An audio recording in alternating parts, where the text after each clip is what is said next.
All All right, right. got you. What's going on, brother? Nothing. What are you up to? Nothing. I just got off work. So you work full time at Shape Train. Yeah, I'm gonna move this over so that light's not. Yeah, so I work here full time, and then so I kind of just have been working with a couple like high school teams as well, like a little bit of a side thing. But they also some of the kids come here to Shape as well. That's kind of how I got in with a couple of the schools. So over there, right now I do girls track at Ellis. And then we're working on a baseball team, possibly up there in like the Etna area. Did you run track and play baseball? Yeah, so and I ran track and played baseball in high school, which the sport went on at about the same time. So luckily, our coaches allowed us to do that. So I I played baseball in college. I played for a club team at Slippery Rock all 4 years that I was there. How did you run track and play baseball in high school? You just went back and forth? Yeah, so our baseball coaches moved our baseball practice to 4 o'clock, and we would like practice from 4 to like 6, so that we could like run track right after school. So we would get done with school at like 2:30.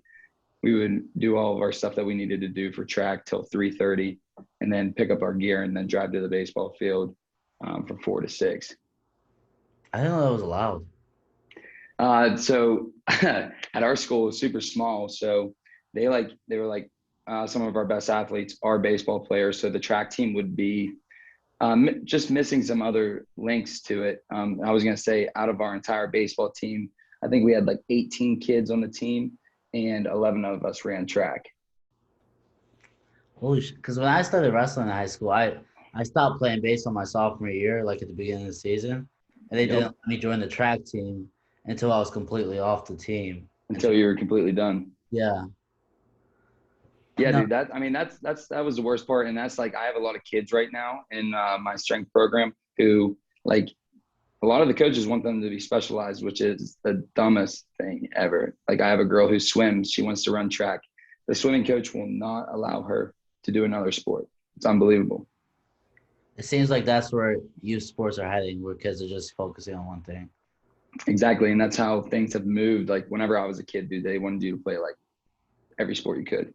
Now they're just like, you got one sport, that's the only sport you get to play. Now, luckily, a lot of coaches are a little bit cooler than, I mean, some others, but at like these WPIAL schools, the WPIAL schools around here in Pennsylvania, it's like centralized. You got to play one sport. That could be a pro though. Like I know a lot of top high school wrestlers in the country focus on wrestling. It's probably because they should. Absolutely. Yep. In most sport, or in some sports, I agree. Wrestling, I agree, 100%. Football, basketball, I think you could play those together. Um, so on and so forth, baseball, all different seasons, and just to be a overall better athlete. Is it because you feel like other sports could help with certain sports? Like, what do you think is the best sport to play if you play baseball? Say if you want to play a second sport.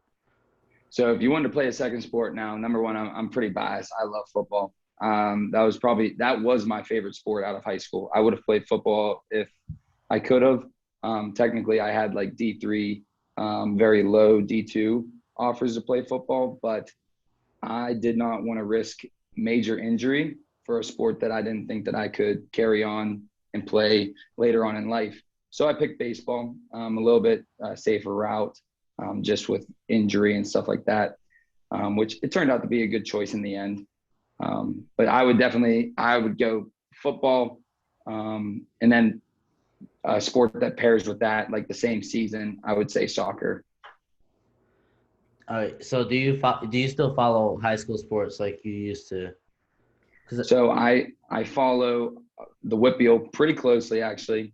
I don't really go to the games and physically am there, but I keep up with the scores. I keep up with like the talent and the WPIAL that is around here, like kids wise. And then I do keep up with my hometown school. I haven't been to one of the high school games in a long time, but my friends are always like giving me updates on the games and stuff like that. Now that I've moved to Pittsburgh, I kind of really don't go back home too often. so I'm more of like I only follow one sport, which is wrestling. I noticed like the progression in wrestlers are like really high. And like wrestlers 4 years ago to wrestlers 4 years now they kick their ass. Like, is that the way, same way in the sports you follow? Absolutely. And so along with that, like sports in general have just come such a long way with the training.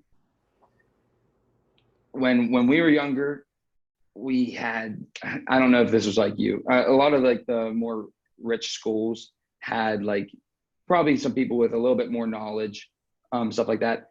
When I grew up, we had like a 1970s, 1960s, just power coach that just wants you to lift heavy, doesn't care about form. Yeah. All they want to do is these major Olympic lifts. Olympic lifts are great. You need these secondary, these auxiliaries. You need flexibility. You need balance. All these things that I never worked on. And these kids just they have a better opportunity than I would say you or I had at that age. The science behind exercise right now is insane. No, yeah, I realized that when I came to Clarion, like I mean I wasn't really a great wrestler, I just walked on, but I noticed all these guys were strong and flexible and fast. Yes. Once I started getting my ass kicked, I realized real quick that you need it. Well, that's absolutely. And then obviously, Clarion is one of the best wrestling programs, I would say, in the PSAC, in the state. I would even say possibly country for Division II. We're And we're yeah, I was gonna we're D1 what wrestling, D2 everything. D1 wrestling. Oh, you're D1 wrestling. But we still compete in the PSAC, kind of Yes, times, but they are D1. They're in the they're MAC. D1. Well, I was gonna say, dude, they have always had a great program, especially since I've been like following since my senior year of high school, just Yeah. all the way through college. Obviously, Slippery Rock and Clarion being PSAC schools, I just known that they've always dominated. No, yeah, it's college sports. Did you notice the difference? When did you notice the difference in college sports versus high school sports? Was it But immediately for you or immediately, really? immediately, it was next level, next level. Yeah, dude, it's just like you go from a team and you're like, I'm one or two. I'm either the best player, the second best player, third best player, and you feel good. You go play school or play even Division III, Division II, no matter what it is. You're there with the best players that was at their school, second best players, third best players. So instantly you have to compete. There isn't no more just like lollygagging around in practice. Practices you got to take serious. You got to go after it. How do you? I feel like it's important for coaches to make sure these high schoolers realize that there is another level. How do you go? How do you think you want to go about that? I mean, so it's hard. I think again, I keep going back to the whip wheel. The whip wheel coaches ingrain this into those kids' heads from day one.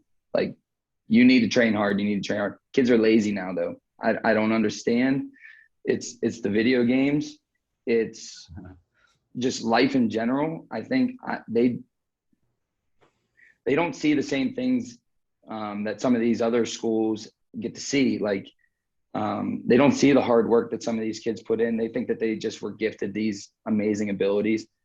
They put in work outside of things. Now, with these lower schools and stuff like that, not being able to be seen by some of these bigger schools as well is a problem. So they think that right off the jump, they're just like, well, I'm from this small school. And again, I'm from Karn City, a small school. No one knows where that is in Pennsylvania for the most part. Instantly, we knew that we weren't getting scouts coming from Division I colleges down to see us. We Right. just didn't play at a level like the Whitfield. So I think it's just like the coaches need to ingrain it in their head, but they also, I think coaches, they ingrain these things into the kids' heads, like where they're just all talk. Some of these coaches are all talk. They don't show that like they train like this and anything like that. They just talk and just say, this is what you need to do. I think the coaches need to do workouts with them to show that they go hard still. But it's also up to the kid at the same time, whether they're determined or not. I think that's why, especially in college, these coaches, the older coaches hire younger assistant coaches because they can keep. There comes an age where they can't keep up, Right. but it's up to that coach to hire that assistant coach. Absolutely. I agree. I think those assistant coaches, the strength coaches are continuously being hired younger and younger, which is good because again, they are about the same age. They can relate to each other at that point. But at the same time, it is hard to get into a Division I program as a strength coach young. You have to do internship on internship on internship to not be paid anything, and then hope that you get a shot with one of these big schools. It was something that I've come to realize, like, that's my end goal, is to be a strength coach at a Division I college, but it is a lot of time that you don't get paid. There's a lot of hours that you are doing things. And again, like, you're just like, I'm doing all this work. It doesn't feel like I'm getting paid for anything. I feel like I'm living. And so you're doing like these other jobs, like these little outside jobs, whether it's bartending or bouncing or serving, just to go paycheck to paycheck to paycheck to maybe make it as a strength coach, to maybe be there. That's the hardest thing. And you just got to willpower yourself through that. And that's why a lot of strength coaches, young, give up, quit. They just go into another job or another field. So it's all about that strong will to get to that point. Do you know Dustin Myers? He's at Ohio State University. Okay, yeah. So I actually worked for a strength coach at Ohio State University for their hockey team, but I'm not familiar with this guy. He works with the wrestling team, but he also owns the old school gym in Columbus, Ohio. Okay, yeah. Podcast soon. That's all I know. And he's like 40, but he's been in it for like 20 years. Yeah, man. It's so hard to get into a program like that. And like my internship advisor, he had worked with Robert Morris for like a lot of their sports. And that's the next thing. Like Division I college, you think you get a specialized coach for each sport. For Division I, Division II, Division III, you have one strength coach for every single sport. And they're going insane just because they have the program for every other team, or for every team. Every team's different. Every sport's different. Every training system is different. Every team is in season, out of season, all that type of stuff. It's hard to be in that lower grade strength coach with a D1, D2, low D1 and D2 schools. So you'd probably just want to coach like baseball athletes or track athletes because you can relate, probably, right? Absolutely. And I mean, I would never turn down a job like at a low Division I. I would put in the time. The main down the road goal would be to work with one singular team at a Division I, like a Power 5 team. You know, that would be awesome. But again, that's like down the line. No, yeah, that's just a lot of work and just really just getting to know people. Anytime I've gotten my foot in the door somewhere big, I just knew people. Absolutely. It's all about connections. I agree with that 1,000,000%. It's all about who you know. I worked with professional boxers in Baltimore, and I just knew a buddy who trained there, and then I worked with them. Dude, wrestlers, boxers, next level athletes. I'm not the biggest boxing fan, though. I like watching do you watch the UFC? Love it. Best sport. But yeah, wrestling, best sport ever. I agree, dude. Oh man, those fights just hype me up. Get me pumped. So, all right. So you train at Shape. What made you train at the gym you're at right now? So it was a long road to get here. And again, like I preach this all the time on my Instagram. I preach this to anyone that I talk to. I think Shape is the best gym in Pittsburgh by far. Trainers, the classes that we have here, the opportunities that we have around the city. We do boot camps that are for free around the city and stuff like that. Again, I can't say enough about it, but it was a long way coming. I did 2 internships out of college. Both were for free. And one was at a place in Warrendale. It's called Finish First Sports Performance. And again, learned so much from my internship advisor, Parks and Shield. And so again, did that for the whole summer for free, Monday to Saturday. Just kind of like felt like I was driving an hour each day to get there. So it just felt like, man, I'm doing all this work, not getting paid. It'll get better. It'll get better. I get a second internship, this one at a PT place. So I got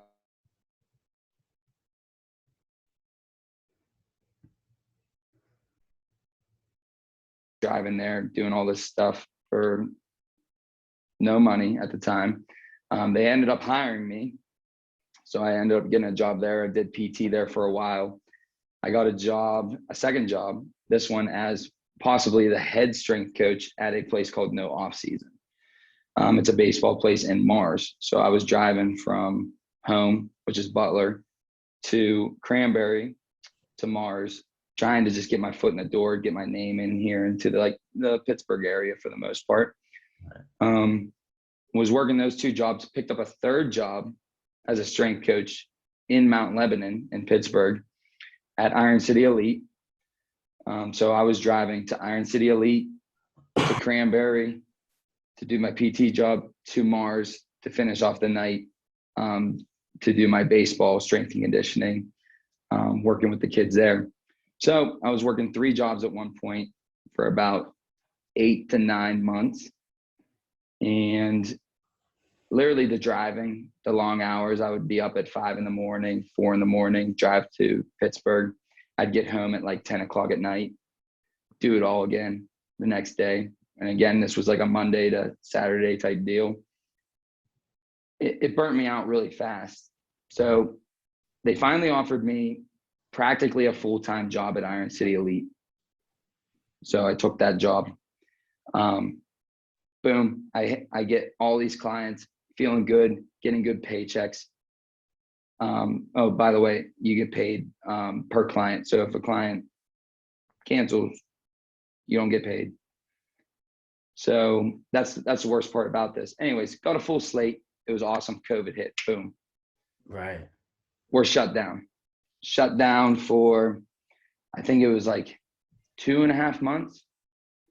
So I'm just chilling on the side, still trying to just like get like home workouts in, going to my buddy's garage, get workouts in there. We go back. I'm at the job that I'm at. Things are just kind of like still slow.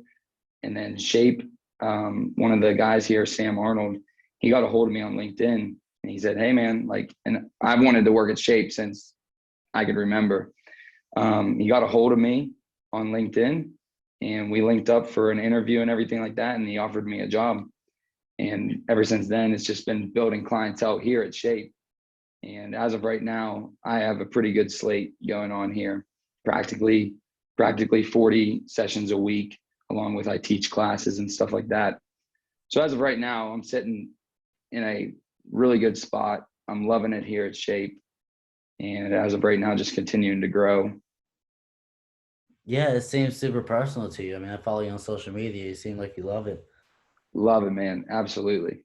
I had Becca Marshall on. I know you know her. Yeah, that's my girl. She's the best, man.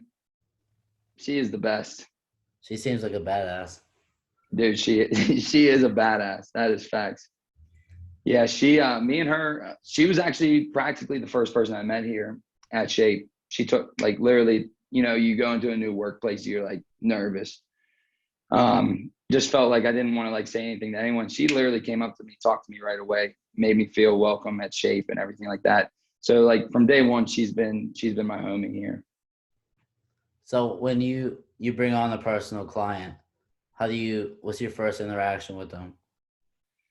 So number one, whenever you're getting to know a client, they normally come in, they're feeling just as nervous that first session as maybe you are feeling that first session. And again, you just got to try to make them feel at home, welcome and everything like that. And that's what I try to do the most is, again, like it's scary to come into a new gym environment. There are some badass people here. Like you see them doing some crazy ass shit. And so you just got to try to get to know them on a personal level, everything that they want to talk about, anything that they want to tell you about. But then along with that, you're trying to understand them, why they're here, their goals, everything like that, their injury history, things that they may be dealing with at the time. And again, normally in that first session, actually not normally, every time in that first section, we run them through like a screening to see where they may be weak at, whether it's, they can't squat down correctly, their knees cave in, or ankles kind of roll, stuff like that, going through just a screening of their overall body functioning. But then also, again, that first session, you are just totally taking that person and trying to get a good picture. That second session that you go with them, you have a game plan of everything that you want to do. Now it's all going to depend on how many days a week that they want to come in. If they're one time a week, I really got to cram like a full body workout that kind of goes over everything in one day. But if they come train 2-3 times a week, it's a lot easier. How do you feel about people that want to train every day in some sort? Not like there's people like it's starting to get more famous, the training every day thing. What's your take on training every day? The no days off. Yeah. So I'm not gonna lie, I do go through stints where I'm no days off, Monday to Sunday. I love it at the time, but then sometimes that's not sustainable. Life catches up to you, your body catches up to you, nutrition, sleep, all these things have a factor. So I always say I like a 5 to 7 days. If you can do the 7 days, whether it's even just going for a walk, as you count that as a day, absolutely. I think the good number to see results, like real results, real good results, is between 4 and I would say 7. You could do 7. Absolutely, take a day off. Your body hurts, take a day off for sure. You get into that point where you take a day off, you take 2 days off. It just, each day's harder to get back into the gym. Yeah. And I notice that all the time. I'll take a day off, whether it's a Sunday or whatever. And that Monday, I'm just like, I didn't do nothing yesterday. I ate like crap. I don't feel like doing anything. So it's hard to get back into it on that Monday. At least do something on that Sunday or on that off day, walk around, go on a hike or something. If I take 2 off, I notice it completely. Like this past weekend, my cousin came up from Baltimore, so we day drank on that Saturday. My gym's closed today. I don't run or anything. I don't do running or anything. And I took 2 days off, came in Monday and felt like shit. Just hurting. Yeah, I could take 1 day off and be perfectly fine, but 2 days will kill me. I was gonna say, you push it. People do this thing like, I'm gonna take a week off, get my body right. No. I'm totally against that. That's why there's like things whenever you do a certain programming, whether you run it for a couple of weeks, there's a deload week where you just trained like crazy hard for those 4 weeks or however many weeks you did. And you're like, all right, I'm going to go on this deload week. It's amazing because you just do like one set of a very light rep or very light rep range. And you just keep your body moving. So that next week you can attack it again. Yeah, I'm working on trying to move my body at least 7 days a week, not take that Sunday fully off. Exactly. I gained 30 pounds over COVID, then I lost it, but I got into the powerlifting kind of style 6 days a week. Yeah. Yes. I love that. Well, that's actually, I'm training for a powerlifting competition right now, hopefully or for June 17th, I'm hoping to get into one. What's your weight class? So as of right now, I'm 210. Okay. I would like to be at 200 by the time the competition comes. So again, I got about a month to shed 10 pounds, which shouldn't be too bad because you could like shed a lot of water weight, right? Like the week before. But yeah, so hopefully if all goes to plan, I should be competing in my first one coming in June 17th. Is that what your main focus is? Is like powerlifting? Do you do like body weight or any running? So as of right now, I'm on program right now for powerlifting as of right now. My coach, his name's Sint. He's a trainer here at Shape, and he's literally been my driving factor to do this powerlifting competition. I wanted it for me at first, but now I want it for me and him because he's put so much time into me, and I just want to do good for both of us at this point. Right. So how do you feel about people who just don't want to run? They only want to lift, and that's how they want their sort of training to be. I know there's a lot of people like that. Absolutely. I do believe in cardio, obviously, but for those people that don't like running, cardio comes in many forms. Whether it's you could do it lifting, literally, you can do cardio lifting. It is all about the reps, getting that heart rate up, moving fast, being explosive, powerful. My favorite version is power, which would be like jumping or jump holds, slamming the ball, doing the ropes and everything like that. But my favorite is plyometrics, which is jumping, that quick twitch movement, everything like that. Again, gets the heart rate up super fast. You don't have to do too many reps of it. And it just makes you overall I just did a post on this on my Instagram. It just helps with so much, whether it's balance, just reaction time, everything like that. It is my favorite way to train. I train all my clients with plyometrics. It's literally, I would say that's my specialty when it comes to training. I can't wait to get back to plyometrics whenever I'm done with this program. Yeah, that's how I've been feeling. I've been like, after I stopped running for a while, I tried to get back into it. And at first I thought I was just being a bitch. But then I was like, I just really don't like running. And now I Yep. kind of stick to lifting. I started lifting for a while. And now I Mm-hmm. feel stiff. So now I've been getting into the whole jumping and sort of kettlebell workout, trying to work into it. Yes, absolutely. So that for someone that doesn't like to run at all, I would say try to get back into running at least maybe once or twice a week. My favorite training for running, I really don't do distance. I'm not the greatest with distance. I do a lot of sprint training. I do a lot of hill training. I go over to the Shenley Oval, run the track, and then do the hill over there. So again, like you're working for less than 10 seconds. Now your break's short, 20, 30 seconds. You go back into it again for 10. But again, you're done in 20 minutes. Right. 20 minutes and you're done. So that's my favorite type of run, sprint training type deal. Okay, another controversial lift is the deadlift. Mm-hmm. There's a lot of people who say you shouldn't, a lot of people who say you should. What's Yeah. your take on the deadlift? Best lift there is, Right. easily. If there was one lift that I would give to every client, it would be the deadlift. Now, not to be confused that I'm going to send some young kid, someone that doesn't know their body, into a straight bar deadlift. Hell no. Right. I would, again, you got to screen them, everything like that, and then you would progress them to that point. And it's all going to depend on how well they move and how fast they can move and how they can set up and do a good position. But when everything comes into alignment and everything, best lift there is.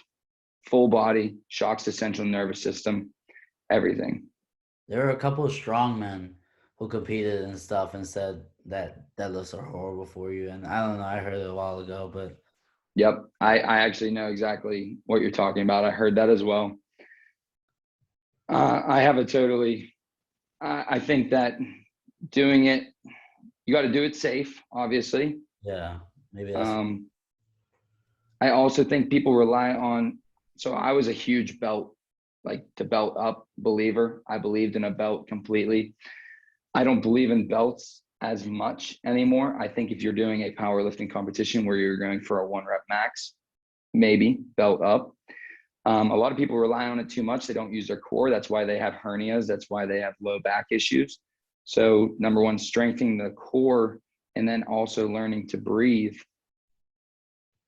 is going to help or go a long way as well.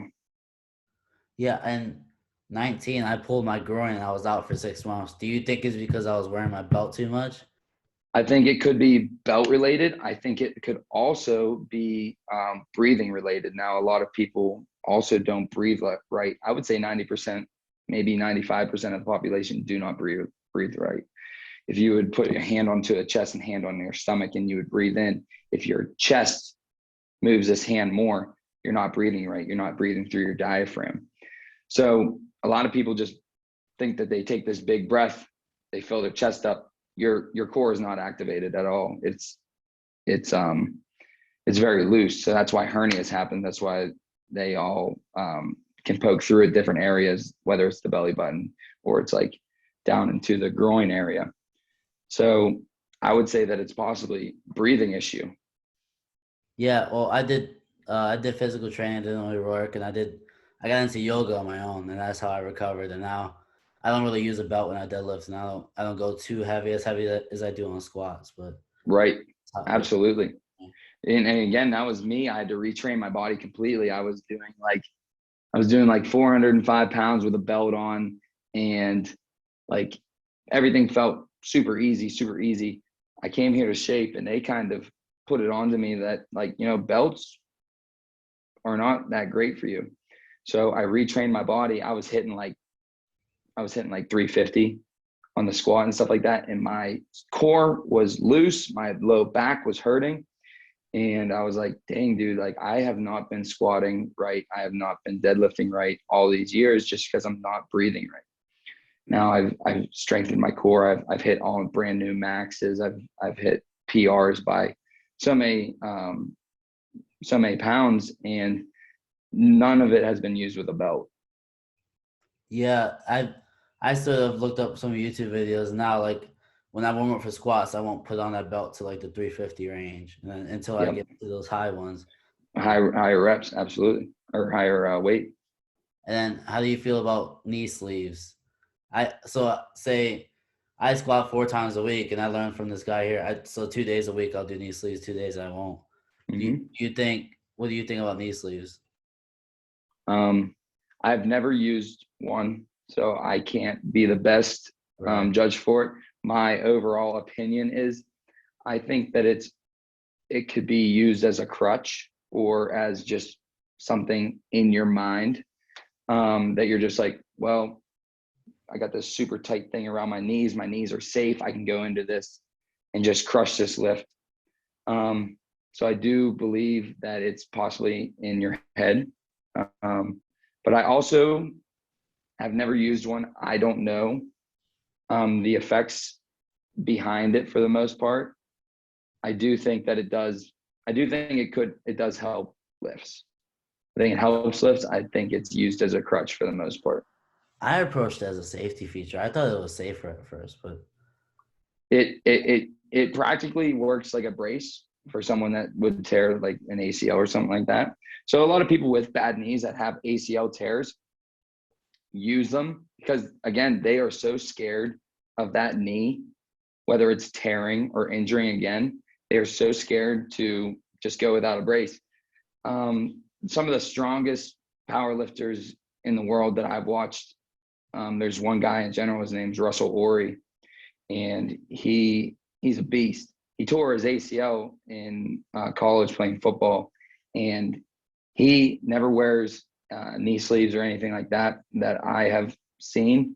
And it's literally, I do believe it's all in the head. I think it's actually better to try to train your way back into a heavy weight without that knee sleeve or elbow sleeves. I'm not against them. I just don't use them. yeah, I've never used the elbow sleeve. Well, I watch a lot of videos of people getting hurt lifting, and that makes me approach lifting very safely. Yes. So that's just Yes. I take every safety precaution I can. It's absolutely. I mean, you see millions of videos every day. I think there was one that recently just came out where that guy tore his pec. It was probably the most gruesome injury I've seen. Larry Wheels posted that.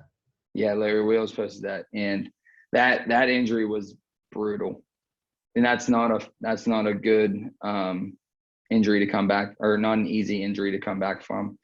It's going to be probably a year and a half before that guy's even remotely okay to do anything with that arm. I learned RPE. I heard the term RPE a lot, but once I learned it, it kind of saved any injury because now I base every big lift at least off of RPE. RPE scale is amazing. I use it. I love it. And again, a lot of people don't understand it, or like they understand it, but they don't actually understand it when they get into the gym. Again, with a lot of lifts, you want to work between that 7 to 9, and that 9, I would say probably 7 to 8 is your range that you want to work in for the most part. And then that 9, 9.5, 10 is whenever you're obviously getting into closer to competition or whether you want to hit a max. Yeah, I learned it because I bought this 14-week strength program off of, I don't know if you know who Ryan Dengler is. Yep. Oh, absolutely. Yeah, I bought his program and because I liked his style and stuff, so I was like, why not? Yeah, he makes good content on Yeah. YouTube. He really does make good content. I do like him a lot. But yeah, a lot of those guys that I was talking about, like that Russell, he uses the RPE scale. And again, that's where I kind of started to learn more about it. And then here at Shape, we also use that RPE scale, which is great. I love it. Yeah, Russ Swole, I saw he just came out with a power building program. I might Yep. to it. I You realized, might like, jump on. yeah, I realized I need to learn this shit. So you need to really invest if you want to learn something. Absolutely. And that's, I guess, the next thing that I feel like people don't understand. They're just like, I can work out, just pay $10 at Planet Fitness or, 40 at LA or whatever. And that's all well and good. If you do the research and you really sit down and think about the body and everything like that, you can make gains, obviously. But it is nice to have that person like me to keep you accountable to things.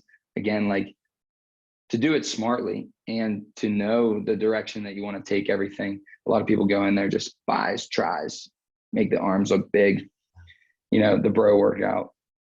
I don't do any bicep work. Maybe once a month I do bicep workouts. I was gonna say I don't touch biceps for the most part unless maybe I'm about to go out downtown, just get a little pump in real quick. But other than that, like if I'm training in the gym, I'm not really touching my biceps too much. Right. Yeah, I realize it's important to invest in people who know what they're doing. Because I mean, at the end of the day, how else you can learn from a YouTube video, and that's all a For good sure. part. But I think being more personal, that's how you learn. Absolutely. I agree with that 100%. And again, like the gains happen and they see that light. They're just like, damn, I can see it. I can see it. I can almost get to it. That's what I love to see. That's why I love training. I love to see like someone hit like a big lift, or they lost 10 pounds in 3 months. Like, and again, you're not looking for that fast weight loss. Again, that's where you're going to hit like this, like horrible. That's why these diets are so terrible for people. Like whenever they just hit like this, like I'm going to go down to 1,000 calories and cut all carbs, and you're going to gain that weight back so fast. Yeah. You lost 10 pounds in a week. You're going to gain it in a week, 2 weeks. You're going to gain it back fast. You look for that lifetime diet, that lifetime training program. Yeah, I was looking last year when I was 30 pounds heavier. I was looking at those fad diets, and then like my friend, Greg Bolsack, my buddy, Yeah. he kind of told He's a me beast. That is just facts. he kind of told me, he was like, dude, you're an idiot. Just live a lifestyle healthily, and you're gonna do Yeah. it. I did that, and then I noticed. Dude, I was gonna say the progress is slow, but it continues down. Yeah. The weight loss continues down. It's not like this like wave. Yeah, it's just progression, and as long as you're consistent, you're gonna just keep progressing. Absolutely. I'm a lot stronger and 30 pounds lighter than last year. I'm like, so I just kind of live my life, eat healthy for the most part, and if when I want to cheat, I cheat. Exactly. That's huge. That is huge. Yeah. All right. So what are your goals for this summer for your personal training? So my personal goals is to compete in this competition. Again, see where I'm at. As of right now, what my coach told me, I hit like all these PRs. I was super pumped. And again, I'm still pumped that I hit all these things, but he was like, if we're really trying to make this a serious thing to maybe like compete, I'm gonna have to add like 50 to 100 pounds onto every single one of my lifts. And I was just like, shit, man. Like, Yeah. so I don't expect to gain 100 pounds onto a lift anytime soon. This is a year down the road. We're looking at 2022 in the summer, where I would like to be up 100 pounds more on each lift. Maybe only 50 on the bench. I don't think I can go much higher, honestly. But my squat and my deadlift have so much that I can gain to it. I noticed that, like, literally whenever I hit my maxes, I was like, damn, I have so much more to do, because I'm not activating a lot of things. My core isn't fully activated yet. My glutes aren't fully activated yet. I just think that if I can focus on some of these things in a year from now, I'll be up there easily.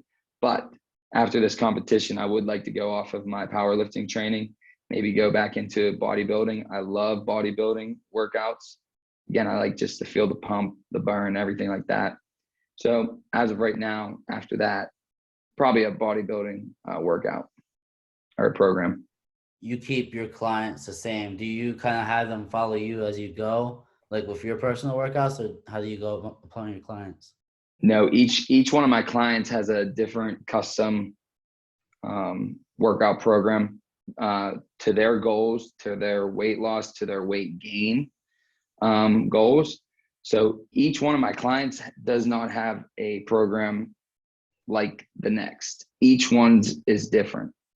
There's some that I do the same exercises because they do have similar goals, but not the same goals, or they don't have similar injury history. So again, trying to work on mobility and stuff like that through that, and strengthening those smaller muscles. So each one of my clients has a different program.